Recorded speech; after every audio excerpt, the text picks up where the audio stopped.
All right, so this is the topic, minimum cost network flow problems.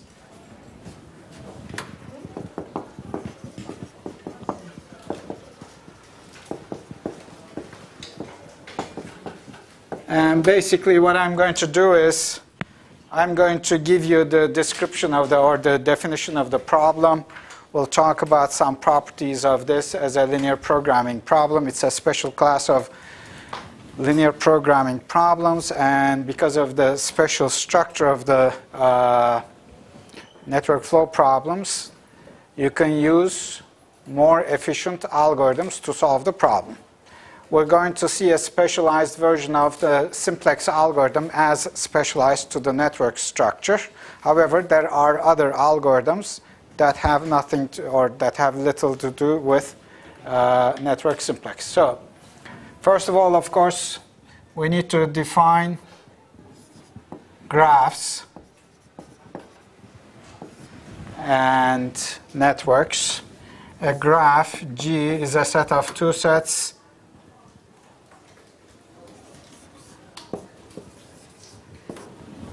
Script N, script A. I'm going to use regular A, capital A, for something else, so I'm just using scripts just for that reason.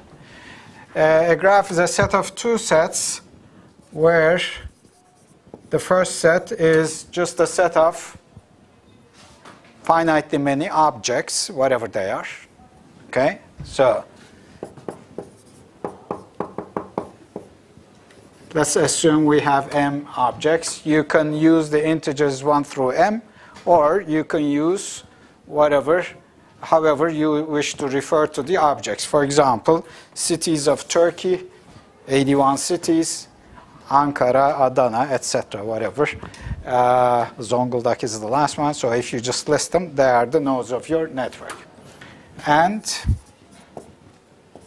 A is just a subset of cross product of the first set by itself. Okay? All right. So the first set is called the set of nodes here.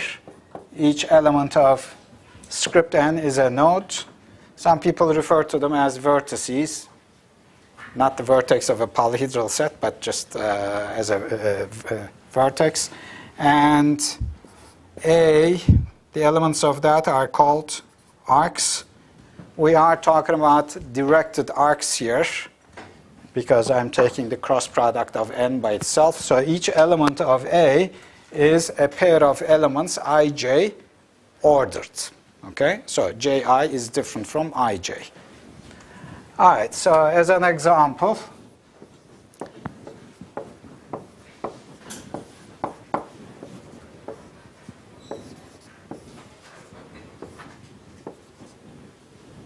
this could be a graph. In this case, let's also have two more nodes here, 5 and 6. This graph has nodes 1 through 6, okay? And the arc set consists of 1, 2, 2, 3, or 2, 2, 3, 2, 4. What else? 4, 2, 4, 1, 4, 2. And 5, 6. And 6, 5. So the set of two sets, N and A, where A is a subset of the cross product of the first set by itself, defines a graph. The graph may look disconnected, as you see in the picture. This is just a drawing, so drawings are not good enough. You need the algebraic, or you need to list the set of elements of each set to be precise. Let me give you additional definitions here.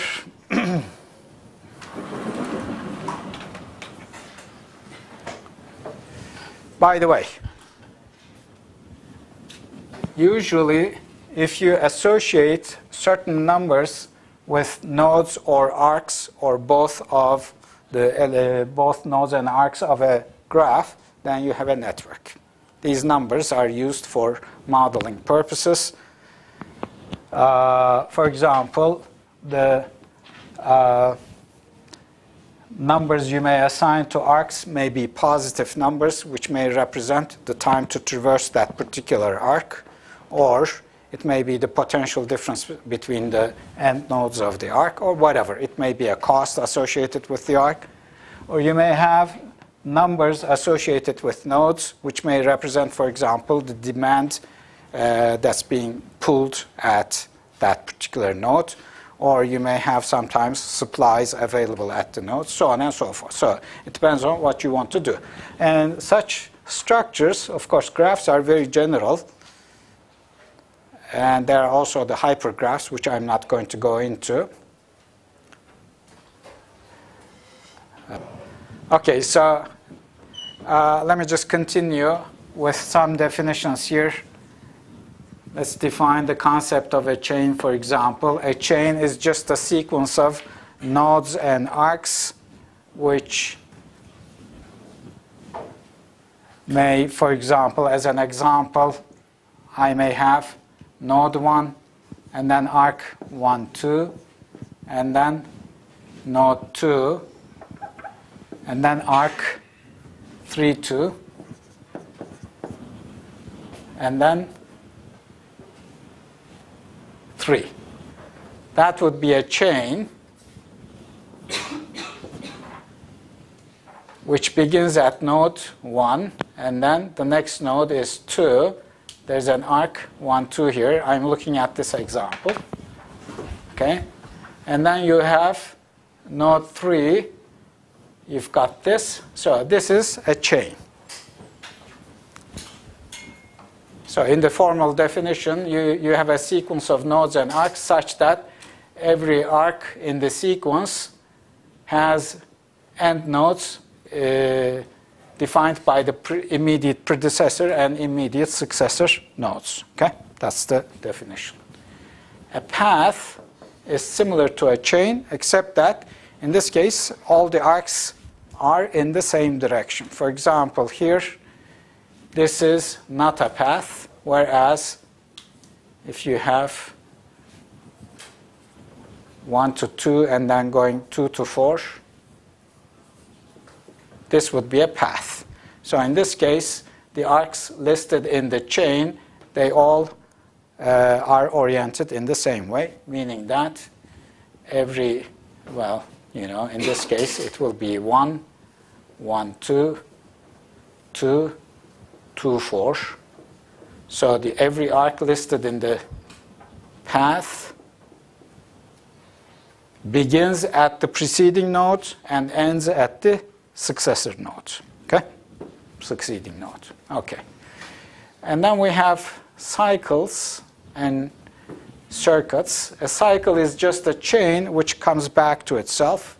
So, for example, a cycle here would be 1,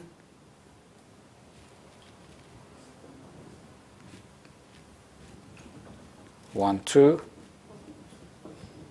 then 2, 2, 4,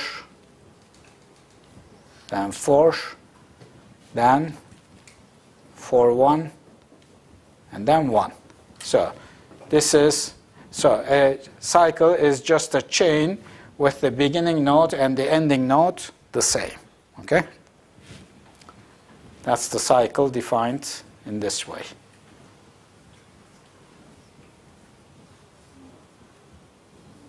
That's the cycle we're talking about here. Okay? Did I do it right? 1, 2, 2, 2, 4. Oh, 2, 4 or 4, 2? I meant to have 4, 2 here. Why don't you change it to 4, 2? Yeah. Let's just change it to 4, 2. So it will be different from a circuit. Okay? A circuit is similar to a path. So you begin and end at the same node.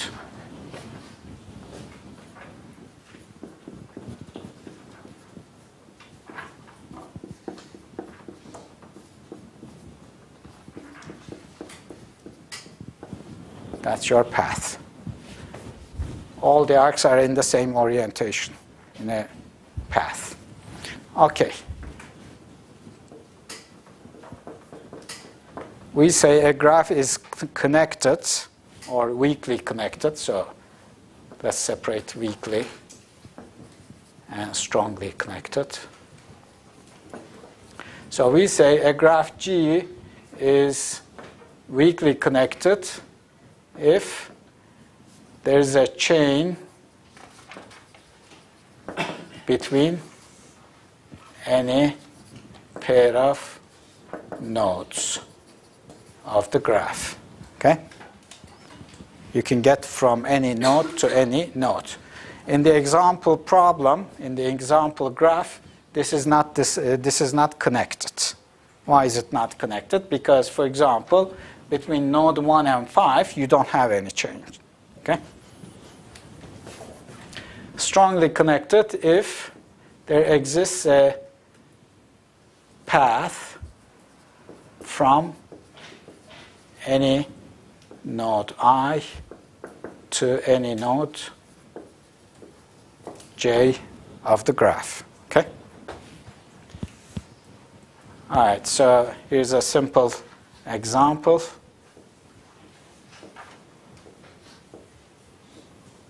This graph is weakly connected, but not strongly. Why? Because, for example, or is it also strongly connected? Actually, yes. I have a path from 1 to 2, then to 3. Yeah, it's also strongly. Yes, sorry. It's also strongly connected.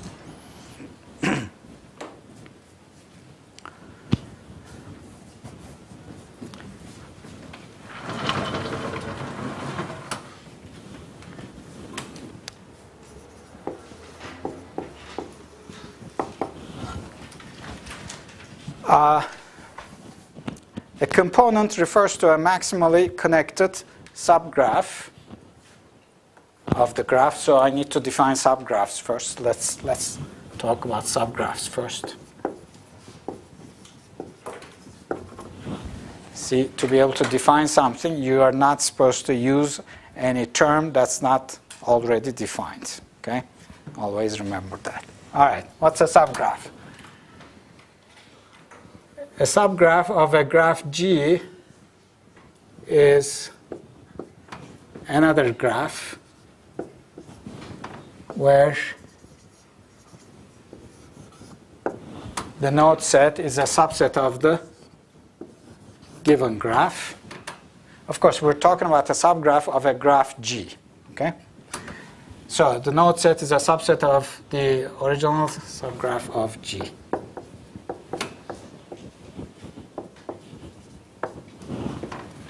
And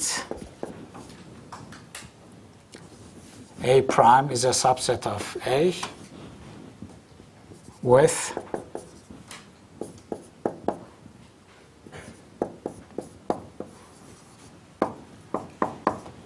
the additional property that says that whenever an arc ij is in A prime, then I and j are both in M prime. Okay?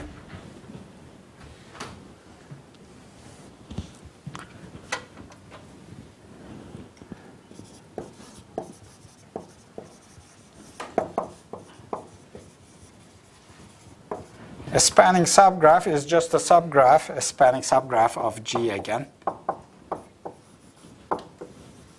A spanning subgraph of a graph G and A is a subgraph G prime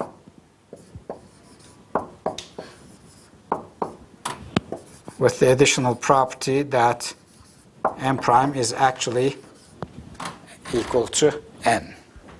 So it contains all the nodes of the graph. Okay? That's a spanning subgraph.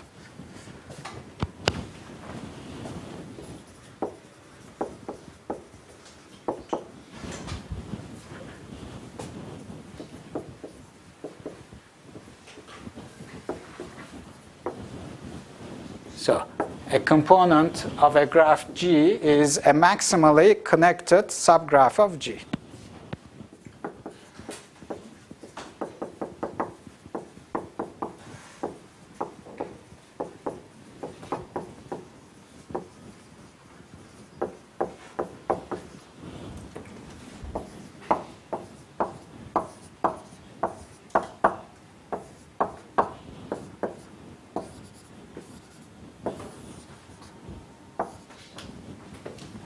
So let's suppose this is the graph having all these arcs and the nodes 1 through 5. In this case, I may look at a subgraph where M prime contains, for example, nodes 1 and 2, okay, and A prime contains arc 1, 2. Suppose that's the subgraph under consideration. So this subgraph has, if you just draw it here, has 1, 2, and the arc like that. So this is the subgraph I'm talking about. Now, is this a component? The answer is no. It's a subgraph, okay, but it's not a component.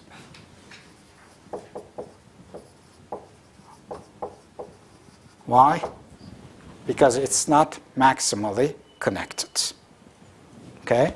There's a larger graph here, or a larger subgraph here, consisting of nodes 1, 2, 3, and the arcs, all of these that you see here. That's a maximally connected subgraph, whereas this one is not. So for a component, this would be a component.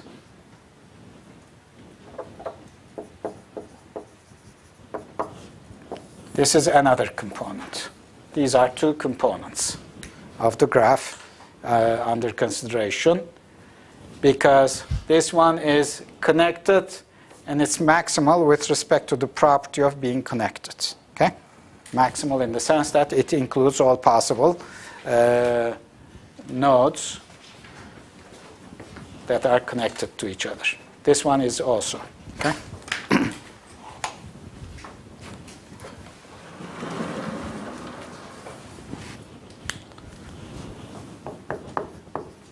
Now, here's an important concept, tree, a special type of graph, which we're going to use quite often in the context of network flows. What's a tree? A tree is a tree on M nodes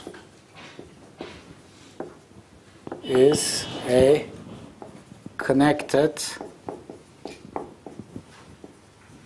graph with no cycles. Okay?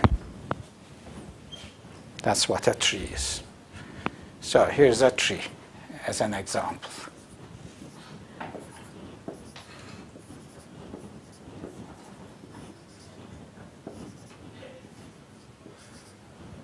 This is a tree.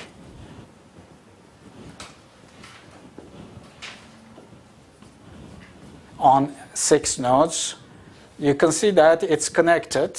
You can get anywhere. Well, when I say connected, I mean weakly connected. Okay. Whenever I use the term connected, I mean weakly, unless otherwise specified.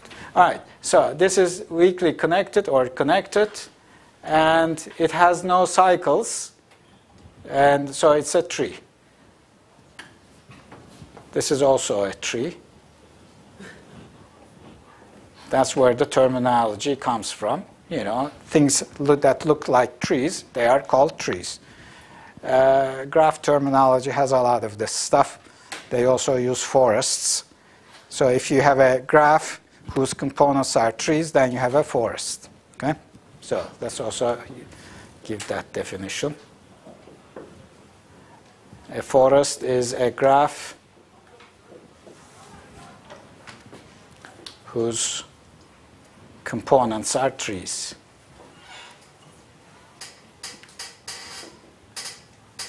Okay. All right. What else do we have? A spanning tree.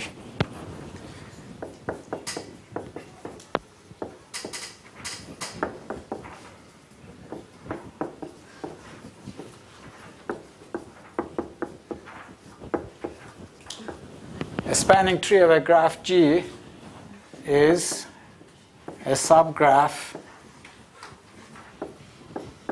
T of G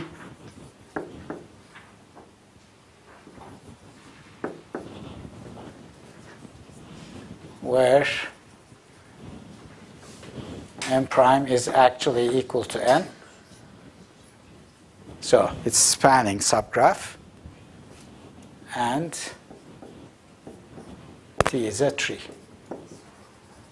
So any subgraph that is a spanning subgraph, which also has the property of being a tree, is a spanning tree. Okay? That example that has two components has no spanning tree. Why? Because it's disconnected. Okay? A spanning tree must be connected by definition and must contain all of the nodes of the original graph. But this, for example, has a tree. For example, if you just pick these ones, that would be a tree, spanning tree. If you just delete this arc, you'd get a spanning tree of the graph. Okay?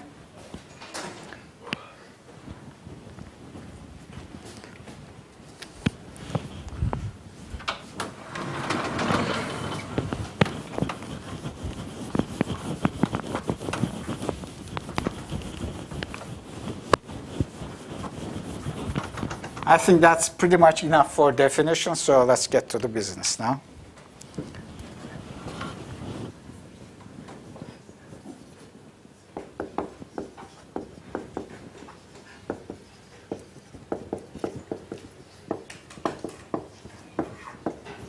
So, with that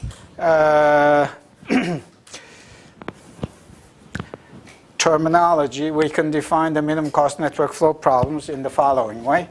We have a graph G with node set N, arc set A, and I'm going to assume that I've got, say, M nodes and N arcs listed in some way. I'm going to assume that the nodes are numbered from 1 to m.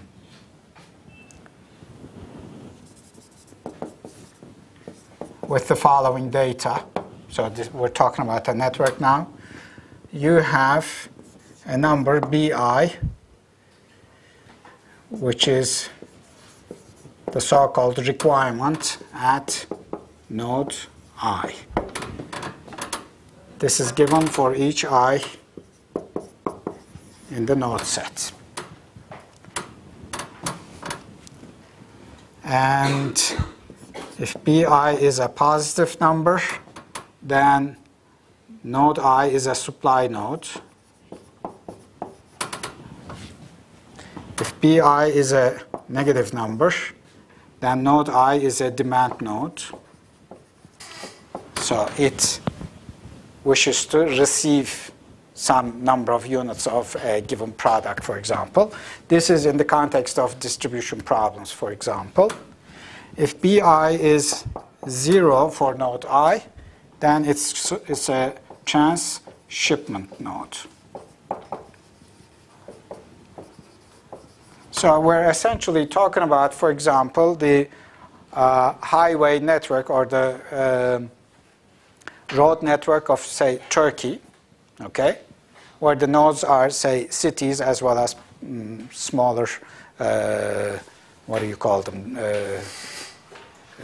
whatever, the administrative units. And then the arcs are simply the road segments. If you, for example, if you are the Tofaş factory in Bursa, you are sending, say, spare parts to different cities in Turkey using the highway network. In that case, you have a supply of all those units at Bursa.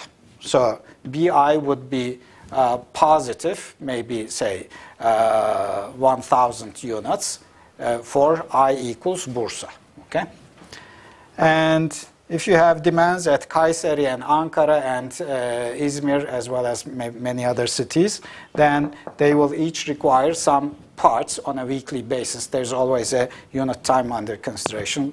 Let's, for example, assume the unit time is 1 week. So on a weekly basis, you just require these truckloads of shipments, and that's what your demands will be. Okay?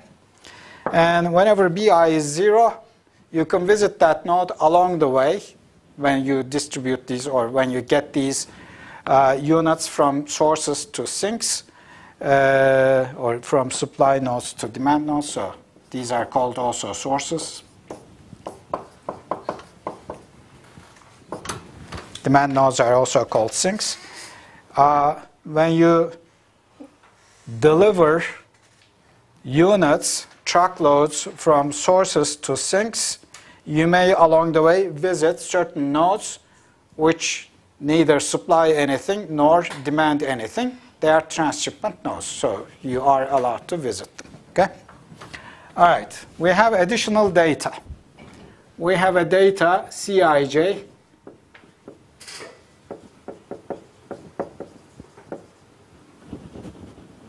cost of 1 unit of flow in arc Ij. This is given only for defined arcs.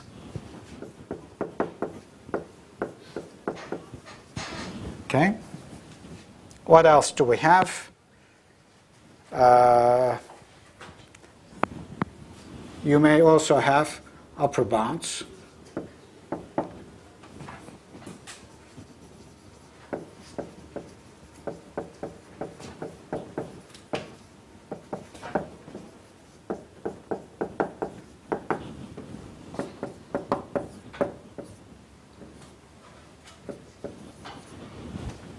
You may also have lower bounds, but for now, I'm going to, for the time being, I'm going to omit the lower bounds, okay? For the more general case, you may also have lower bounds.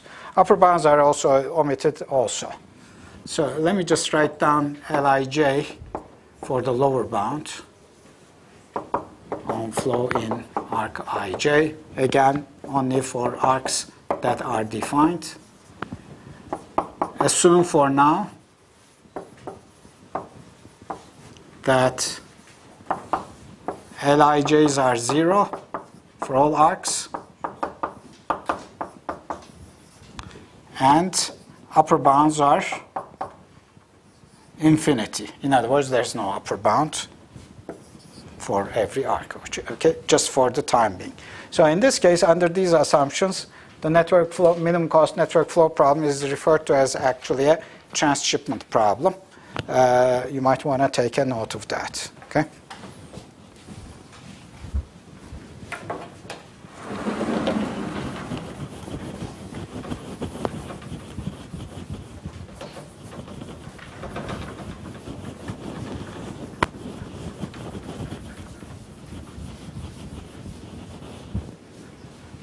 All right, so that's the data. What is required is the following. Send units from sources to sinks via arcs of the network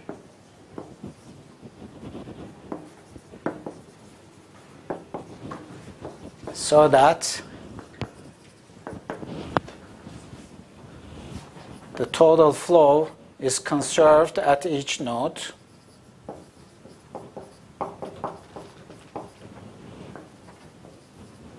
and the total cost is minimized. That's the basic requirement. What do I mean by flow is conserved? What that means is, if you look at any node, say I, whatever comes in as a flow will go out also. So the total inflow equals total outflow. That's what it means. Flow is conserved. Okay? All right, here's an example. Well, actually, before the example, let me give you the general formulation. So let's define Xij to be the flow in arc ij. These are the amounts to be determined. They are your unknowns. Okay? So the formulation for the problem is the following. You are minimizing the total cost defined by the unit cost in arc ij times the total flow in arc ij. Of course, when I say flow in arc ij, it goes from I to j. Okay? So it's directed. This is summed over all possible arcs. Subject to. We need a flow conservation equation for each node. So I'm going to write it down for node I. What goes out at node I, if you look at node I, there are many outgoing flows here. For example, J, K, L, etc. This will be Xij, the amount going here, okay, which could be 0, but could be also positive. Anyway, you've got other flows. So you're summing over all j such that ij is a defined arc. This is kind of too small. Let me just write it a little bit larger for the camera.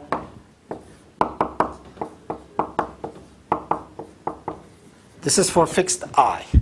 You sum over all j such that there's an arc from I to j. Okay?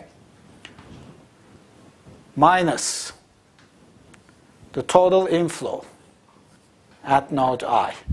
So this time you have, again, summation over j. This time you're looking at these ones. And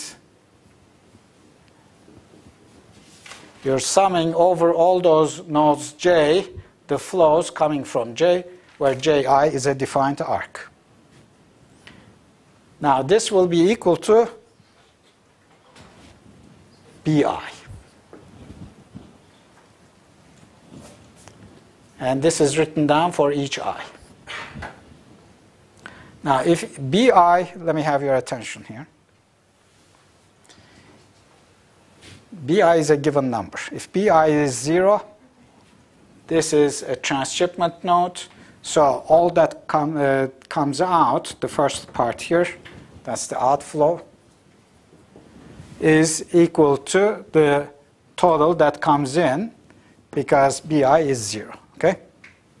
If bi is a positive number, that means there's a supply at node I. So in that case, there's a supply of bi units coming into node I as an external inflow.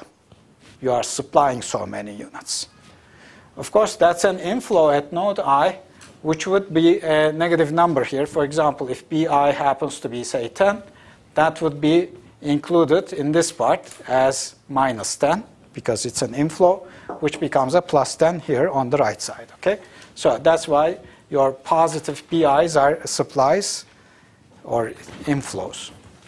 If bi is a negative number, in that case, bi will be, for example, minus, say, 5, in which case that means you have an external outflow of 5 units. Not minus 5, but 5 units. Okay? So that outflow would be a plus 5 on the left side, but it becomes a minus 5 on the right side. So these things make sense. That's all I'm trying to explain to you. All right. This is not finished yet. We also have xij's greater than or equal to 0 for every arc ij.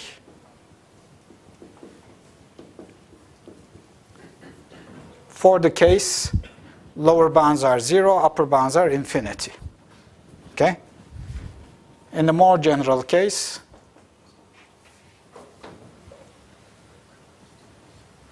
we're going to have xij's also bounded above and below.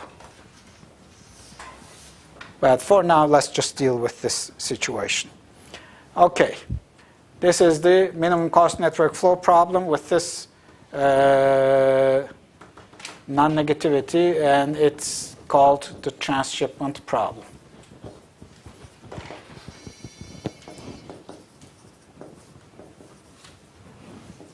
As a special case of the minimum cost network flow problem.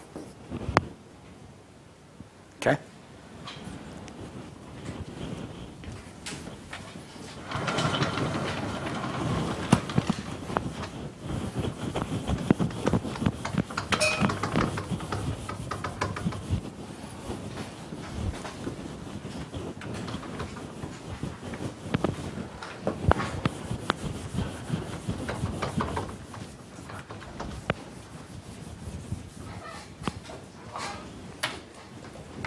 Please open one more window. It's too warm here.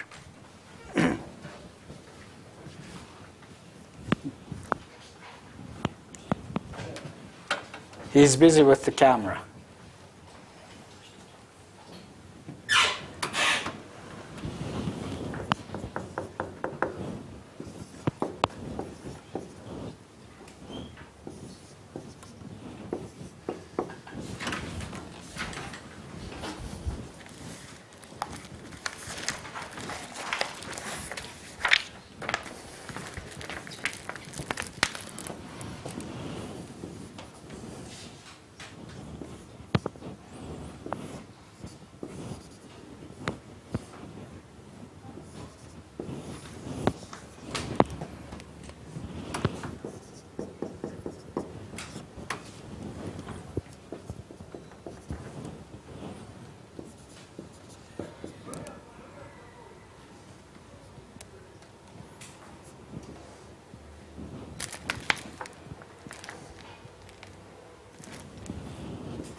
Okay, in this example, if you look at the sum of the BIs going from 1 to 4, they add up to 0.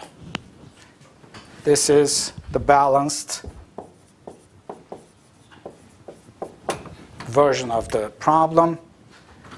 In other words, the total supply made available to the network at the sources is equal to the total demand required at the sinks.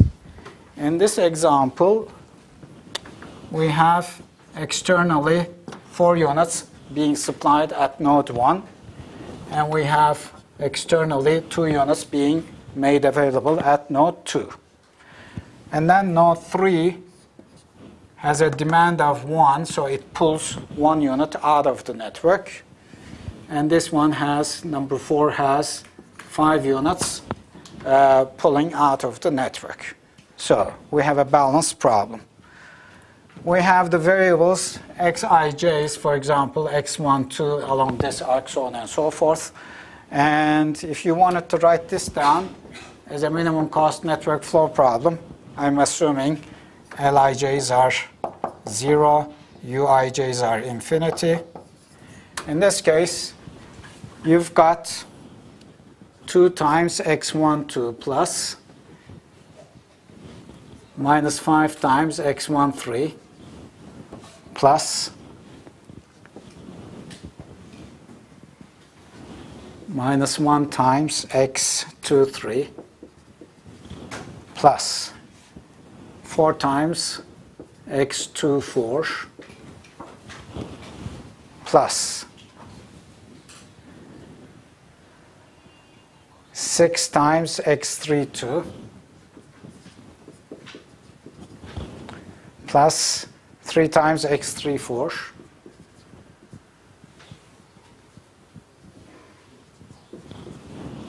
plus 7 times x41.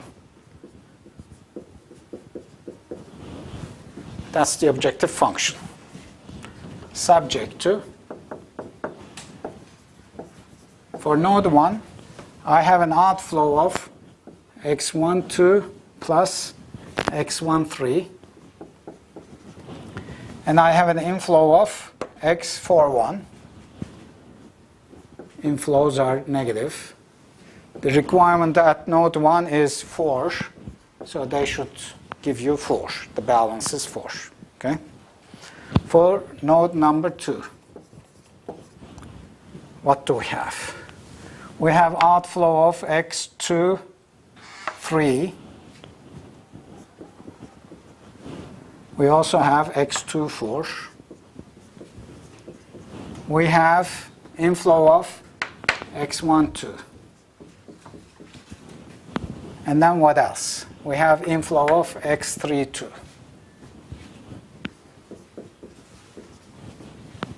And then the total is equal to 2.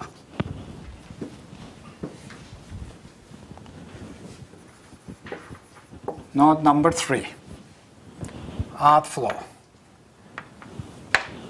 32.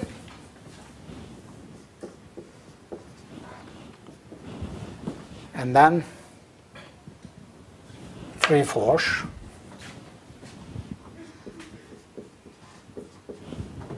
Inflow of 1/3. And then inflow of 2/3.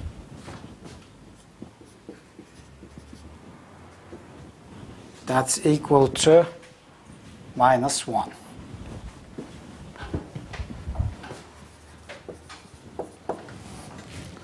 Node number 4, outflow of x41, inflow of x24, and x34 is equal to -5. And then you have xij's greater than or equal 0 for the defined arcs. Okay? All right, we simply wrote down a flow balance equation for each node. That's it. And nothing is created at the nodes. Nothing is destroyed. However, all right, so you may have externally supplied or required amounts at the nodes. This is the flow formulation. If you look at the matrix of coefficients here, that's called the node arc incidence matrix.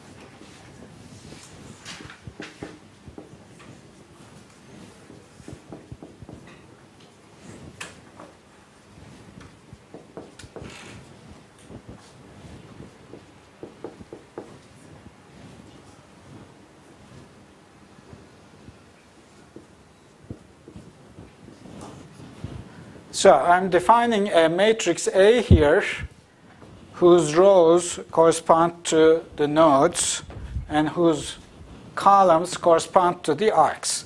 So the first one is associated with the variable x12, x13, etc. Okay? And that's simply the left-hand side, the matrix of left-hand side coefficients here. You can see that the first column has a 1 here, -1 here, zeros in nodes for nodes 3 and 4. 1, 3 has a +1 here, -1 here, zeros elsewhere. 2, 3 has +1, -1 with zeros elsewhere. And what else? 2, 4 has 1 and -1, like that. 3, 2 has 1, -1, 0, 0. 3, 4 has 1, -1, 0, 0. 4, 1 has +1, -1, 0, 0. It's got this structure.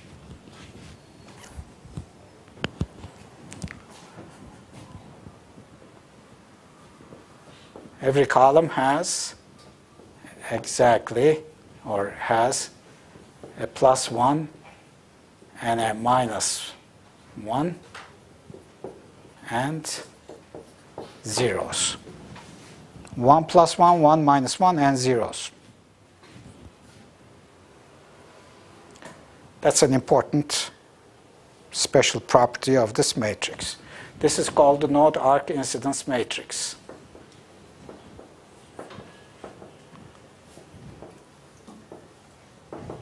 And from now on, we will be using that particular matrix to refer to minimum cost network flow problems in compact form.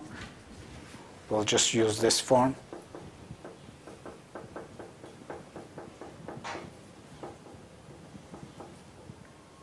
Where A refers to the node arc incidence matrix, C is just the vector of cost, X is the vector of Xij's, B is the vector of requirements, Bi's. Okay?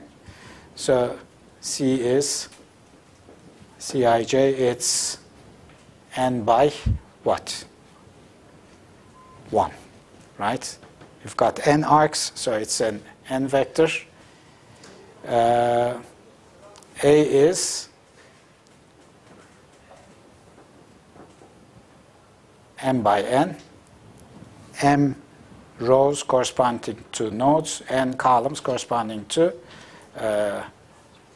arcs. And B is, that's m by 1. And X is the vector of Xij's, where Ij is the Ij arc. It's an n by 1 vector. And that would be the, okay, so here A is the node arc incidence matrix of the network.